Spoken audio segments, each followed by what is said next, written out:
عزیزان گرامی وقار، اسی سفر میں آپ کو یہ بھی بتا دوں، اللہ کے حبیب صلی اللہ تعالیٰ علیہ وسلم آسمانوں کا سفر کیے، جنت آپ کو دکھائی گئی، دوزخ کے نظارے کروائے گئے، اور اس کے بعد ایک مقام ایسا آیا سدرہ کے بعد جبرائیل امین نے کہا اب جائیں، آپ کا سفر ہے، جہاں سے جبرائیل کا بھی سفر نہیں تھا۔ رسول کریم صلی اللہ علیہ وسلم وہ پہلے شخص ہیں جنہوں نے سدرہ کے آگے کا سفر کیا۔ حضور پاک صلی اللہ تعالیٰ علیہ وسلم جس جگہ گئے اس کو کہتے ہیں لامکان۔ لامکان کا مطلب ہے جس جگہ کا کوئی نام ہی نہیں، تم نام نہیں رکھ سکتے اس کا۔ جنت کا ایک نام ہے، دوزخ کا ایک نام ہے، عرش کا ایک نام ہے، کرسی ایک نام ہے۔ حضور نے اس جگہ کا سفر کیا جس کو لامکان کہتے ہیں، اس کا نام ہی نہیں، اب ہم نام نہیں رکھ سکتے اس جگہ کا۔ وہ کہاں ہے؟ اللہ تبارک و تعالیٰ نے حضور اکرم صلی اللہ تعالیٰ علیہ وسلم کو اولین کا بھی سردار بنایا، آخرین کا بھی سردار بنایا۔ خود میرے آقا فرماتے ہیں انا سید الاولین والآخرین، میں اولین کا بھی سردار ہوں، آخرین کا بھی سردار ہوں۔ اور یہی سرداری ہی تو ہے۔ سب سے بڑی افضلیت کہاں ثابت ہوتی ہے؟ اس وقت جب اللہ رب العزت معراج میں اپنے حبیب کو بلا رہا ہے۔ ایک طرف لن ترانی ہے، ایک طرف لن ترانی۔ لن ترانی قرآن میں آئی ہوئی آیت میں بتا رہا ہوں۔ موسیٰ علیہ السلام اللہ رب العزت کی بارگاہ میں بار بار یوں عرض کر رہے تھے ربی ارینی، اے اللہ تو مجھے اپنا جلوہ دکھا دے، اے اللہ تو مجھے اپنا دیدار کرا دے۔ اللہ فرماتا ہے لن ترانی، اے موسیٰ تو ہرگز مجھے نہیں دیکھ سکے گا۔ لن عربی میں تاکید کے لیے آتا ہے، نفی تاکید، کہ تم ہرگز نہیں دیکھ سکو گے۔ کس کو کہا جا رہا ہے؟ موسیٰ علیہ السلام۔ آپ نے بار بار اصرار کیا تو اللہ تعالیٰ نے فرمایا ٹھیک ہے، کوہ طور پر آ جاؤ، کوہ طور پر آ جاؤ، نالین نیچے اتارو۔ موسیٰ علیہ السلام کو کیا کہا جا رہا ہے؟ نالین، چپل اپنے نیچے اتارو، کوہ طور پر آؤ، اور اللہ رب العزت اپنی پوری ذات نہیں، اپنی ایک تجلی کا اظہار تم پر کرے گا۔ اگر دیکھ سکو تو دیکھ لو، اس کے بعد دوسری منزلیں ہوں گی۔ قرآن کی آیت ہے 9ویں پارے کی، اللہ فرماتا فلما تجلی ربہ للجبل جعلہ دکا وخر موسیٰ صعقا۔ اللہ تعالیٰ نے حکم فرمایا موسیٰ سامنے والے پہاڑ کی طرف دیکھتے رہو، اس درخت کی طرف جو پہاڑ کے اوپر ہے۔ اس درخت پر اللہ رب العزت نے اپنے جمال کی، جلال کی تجلیات میں سے سوئی کے ناکے سے بھی کم، سوئی کا ناکا ہوتا کتنا ہے؟ بہت چھوٹا سا، سوئی کی انی، اس سے بھی کم حصہ اپنی تجلی کا، اپنی نور کا ظاہر فرمایا۔ قرآن کہتا ہے جعلہ دکا، پورا پہاڑ زلزلہ میں تبدیل ہوا، زلزلے میں آ گیا، پورا پہاڑ جل گیا۔ وخر موسیٰ صعقا، اور غش کھا کر کے موسیٰ علیہ السلام زمین پر گر گئے، غش کھا گئے، دیکھ نہیں سکے کس چیز کو؟ جو سوئی کے ناکے کے برابر رب ذوالجلال کی تجلی تھی۔ فلما افاق قال سبحانک تبت الیک، جب وہ بیدار ہوئے، موسیٰ علیہ السلام نے کہا اے اللہ تیری بلندی ہو، تیری پاکی ہو، میں رجوع کرتا ہوں اپنی اس بات سے جو پہلے کہہ رہا تھا کہ اللہ تو مجھے دکھا دے۔ پھر دوبارہ انہوں نے یہ بات نہیں کہی کہ اے اللہ تو مجھے دکھا دے، اے اللہ تو مجھے اپنا دیدار کرا دے۔ یہ تو موسیٰ علیہ الصلوۃ والتسلیم کی شان ہے، کیونکہ اللہ تعالیٰ نے فرمایا کسی بشر میں یہ طاقت نہیں کہ وہ براہ راست اپنے رب کو دیکھ سکے، کسی بشر کے اندر یہ آنکھیں دی نہیں گئیں کہ وہ براہ راست اپنے پیدا کرنے والے خالق کو دیکھ سکے۔ لیکن یہی معاملہ جب میرے آقا کے ساتھ ہوا، 26 رجب المرجب ہے، اللہ کے حبیب صلی اللہ تعالیٰ علیہ وسلم اپنے دولت قدے پر حضرت ام ہانی کے گھر پر آرام فرما رہے ہیں، جبرائیل امین آئے اور آ کر کے میرے آقا صلی اللہ تعالیٰ علیہ وسلم کو بیدار کر رہے ہیں۔ تو بیداری کا طریقہ بھی بتایا گیا ہے، انہوں نے اپنی پیشانی حضور کے تلووں سے لگائی، ٹھنڈک سے آپ بیدار ہوئے۔ پوچھا جبرائیل اس وقت آنا کس بات کا ہے؟ جبرائیل نے کہا اللہ تعالیٰ آپ کو آسمانوں کی سیر کرانا چاہتا ہے، جنت، دوزخ، عرش، کرسی، لوح و قلم کے دیدار کرانا چاہتا ہے۔ اے رسول گرامی وقار، آج آپ کی معراج کا وقت ہے، آج کی معراج کی شب ہے، اللہ تعالیٰ آپ کو اپنی زیارت کرانا چاہتا ہے۔ حضرت جبرائیل امین نے جب یہ کہا، حضور اکرم صلی اللہ تعالیٰ علیہ وسلم اٹھے، بیدار ہوئے، اور وہاں سے مسجد حرم شریف تشریف لے گئے۔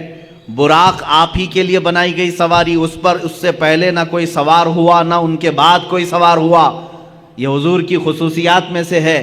براق کی تیز رفتاری ایسی تھی جہاں تک ایک نگاہ پہنچتی ہے وہاں اس کا پہلا قدم ہوتا تھا. براق کی تیز رفتاری. رسول کریم صلی اللہ تعالی علیہ وسلم اس پر جلوہ فرما ہو کر آسمانوں کے سفر پر گئے. لیکن اس سفر میں میرے آقا کی افضلیت تمہیں جگہ جگہ میں بتاؤں. اللہ اکبر. حرم پاک سے مسجد اقصی تک کا سفر تو قرآن میں اللہ نے بیان کیا ہے. سبحان الذی اسری بعبدہ لیلا من المسجد الحرام الی المسجد الاقصی. پاک ہے وہ ذات جس نے اپنے بندے کو رات کے ایک چھوڑے سے وقت میں مسجد حرم سے مسجد اقصی تک کا سفر کرایا. مسجد اقصی کسے کہتے ہیں؟ بیت المقدس جو فلسطین میں ہے, جو ہمارا قبلہ اول ہے. پہلے ہم اسی کی طرف منہ کر کے نماز پڑھتے ہیں. حضور پاک صلی اللہ تعالی علیہ وسلم مسجد اقصی گئے تو سفر کے درمیان یہاں مسجد اقصی آنے کا کیا مطلب ہے, کیا وجہ ہے؟ یہاں آئے حضور پاک صلی اللہ تعالی علیہ وسلم تو دیکھا آپ تنہا نہیں تھے. آدم علیہ السلام سے لے کر عیسیٰ علیہ السلام تک جتنے نبی دنیا میں آئے سب کے سب وہاں جمع تھے, سب کے سب جمع تھے. حضور پاک صلی اللہ علیہ وسلم جیسے ہی تشریف لائے سبوں نے حضور اکرم صلی اللہ علیہ وسلم کا استقبال کیا. اللہ کے حبیب صلی اللہ تعالی علیہ وسلم پیدا ہونے کے اعتبار سے سب سے آخری زمانے میں آئے ہیں, لیکن جب مسجد اقصی میں گزر رہے تھے تو سب سے آگے مصلی پر آپ تشریف فرما تھے. سب سے پہلے آپ مصلی پر تشریف لے گئے. آپ نے انبیاء کرام علیہ السلام کی امامت فرمائی. اب یہ ایک الگ نماز ہے, جبکہ نماز تو معراج کے بعد ہم کو ملی ہے. وہ نماز انبیاء کی مخصوص نماز تھی, وہ تو صرف میرے آقا کی امامت دکھانی مقصود تھی.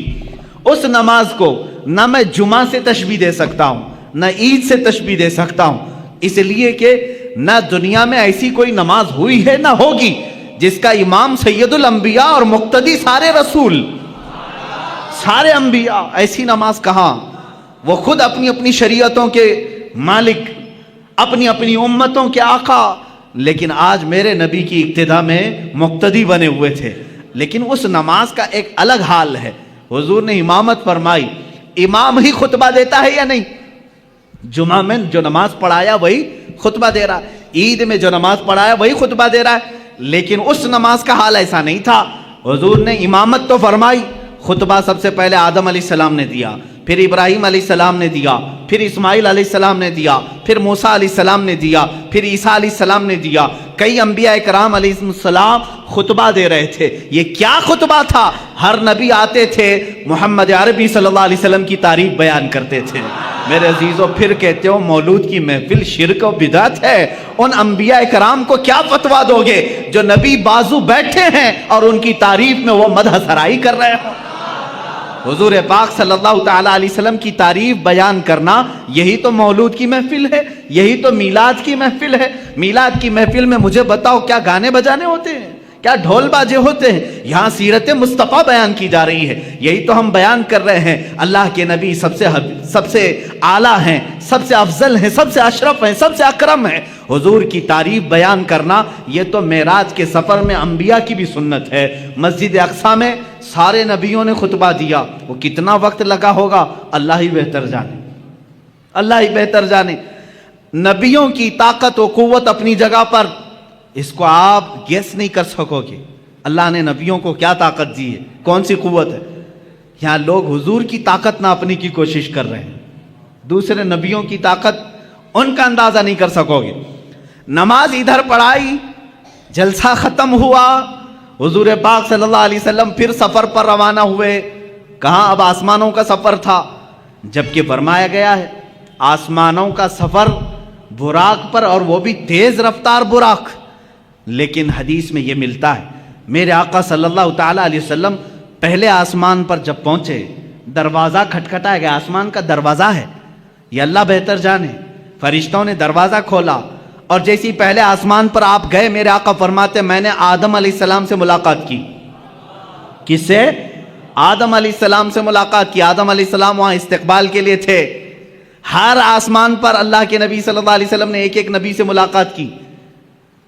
حضرت یوسف علیہ السلام سے, حضرت عیسیٰ علیہ السلام سے. ساتویں آسمان پر حضرت ابراہیم علیہ السلام تھے. یہ ہر آسمان پر ایک ایک نبی سے ملاقات کی. اور ان نبیوں نے وہاں میرے آقا کا استقبال کیا. کہیں دہن کے گھوڑے دوڑاؤ تو ادھر کے ادھر ہو جاؤ گے، خیالات اور اپنی عقل کو دوڑاؤ گے تو ادھر کے ادھر ہو جاؤ گے. مولانا ابھی تو آپ کہہ رہے تھے رسول سارے نبیوں کی امامت کر رہے تھے، اور ابھی آپ کہہ رہے ہیں کہ وہ آسمانوں پر مل رہے تھے. بات تو ہے نا؟ ہاں، تو مجھے تو ظاہر واضح کرنا ہی پڑے گا. ہاں یقیناً مسجد اقصی میں امامت میرے آقا کر رہے تھے، نبی اقتدا کر رہے تھے، اور آسمانوں میں بھی انبیاء پہنچے تھے.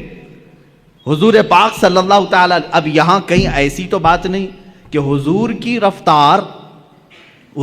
رفتار دھیمی ہے اور دوسرے نبیوں کی رفتار اور تیز ہے، وہ پہلے پہنچے ہوئے ہیں حضور سے.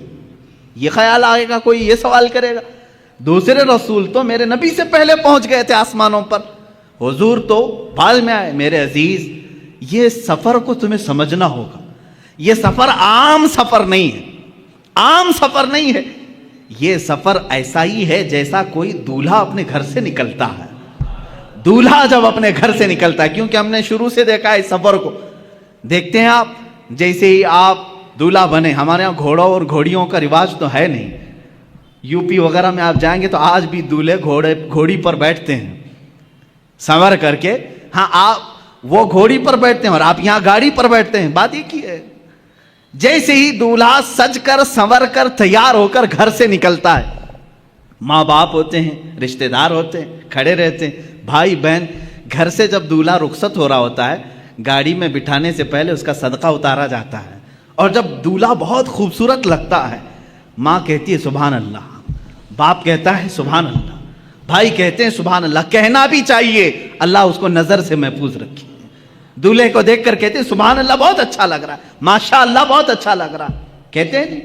اب میرے عزیز، اس سفر کے شروعات میں دولہا جب تیار ہوتا ہے تو رشتہ دار اس کو سبحان اللہ کہتے ہیں. لیکن جب میرے آقا صلی اللہ تعالیٰ علیہ وسلم اپنے گھر سے اٹھائے گئے اور مسجد حرم میں آپ کا سینہ پاک دھویا گیا اور آپ کو سواری پر بٹھایا گیا، اب یہاں نہ کوئی رشتہ دار ہے. میرے آقا صلی اللہ علیہ وسلم تو یتیم تھے، والد بھی نہیں اور والدہ بھی نہیں تھی، اور آپ کے بھائی نہیں تھے، بہنیں نہیں تھیں. اب یہاں اس دولہے کو کون کہے؟ سواری پر بیٹھا ہے. تب ہم نے قرآن کے 15ویں پارے کو پڑھا. اللہ فرما رہا ہے سبحان الذی اسریٰ بعبدہ. یہ پارہ ہی یہاں سے شروع ہوتا ہے. کوئی اور نہیں کہے گا محبوب، تمہارا خدا کہے گا سبحان اللہ. پاک ہے وہ ذات جس نے تمہیں سوار کرایا ہے. یہ اور شان ہے میرے مصطفیٰ کی. ہم گاڑی پر گھوڑے پر بیٹھیں، رشتہ دار سبحان اللہ کہیں. میرا نبی اگر سواری پر بیٹھے تو اللہ سبحان کہے، ان کا خالق خود کہے سبحان الذی. یہ سفر جو ہے باراتی اور دولہوں کا ہے. کبھی آپ نہیں دیکھتے کہ یہاں پر بھائی بہن سب تو دیکھ رہے تھے گاڑی پر بیٹھنے کے بعد، لیکن جب دولہا حال میں پہنچا ہے تو وہاں دیکھا یہی بھائی یہی بہنیں سب پہلے سے پہنچے ہوئے ہیں. کیوں؟ اس لیے کہ دولہے کا استقبال کرنا ہے. یہ سفر دولہے کا استقبالی سفر ہے. یہی میرے عزیزو، جب میرے آقا معراج کے سفر میں تھے، یہاں امامت تو کی مسجد اقصی میں، خطبے تو سب کے سنے، لیکن جب آسمانوں پر پہنچنا تھا تو حضور کا جو گھوڑا تھا براق ہے، وہ دھیمی رفتار سے چل رہا تھا جیسے دولہے کی سواری چلتی ہے. اور انبیاء پہلے سے پہنچے ہوئے تھے، اس لیے نہیں کہ وہ نبی سے زیادہ رفتار رکھتے ہیں، اس لیے پہنچے تھے کہ دولہے کا انہیں استقبال کرنا تھا. یہ سفر کی حکمت ہے. میرے آقا صلی اللہ تعالیٰ علیہ وسلم کی یہ شان، آپ کی افضلیت ہر نبی نے تسلیم کی. قرآن نے خود ان نبیوں سے وعدہ لیا ہے. عزیزان گرامی وقار، اسی سفر میں آپ کو یہ بھی بتا دوں، اللہ کے حبیب صلی اللہ تعالیٰ علیہ وسلم آسمانوں کا سفر کیے، جنت آپ کو دکھائی گئی، دوزخ کے نظارے کروائے گئے، اور اس کے بعد ایک مقام ایسا آیا سدرہ کے بعد جبرائیل امین نے کہا اب جائیں، آپ کا سفر ہے. جہاں سے جبرائیل کا بھی سفر نہیں تھا. رسول کریم صلی اللہ علیہ وسلم وہ پہلے شخص ہیں جنہوں نے سدرہ کے آگے کا سفر کیا. حضور پاک صلی اللہ تعالیٰ علیہ وسلم جس جگہ گئے اس کو کہتے ہیں لامکاں. لامکاں کا مطلب ہے جس جگہ کا کوئی نام ہی نہیں، تم نام نہیں رکھ سکتے اس کا. جنت کا ایک نام ہے، دوزخ کا ایک نام ہے، عرش کا ایک نام ہے، کرسی ایک نام ہے.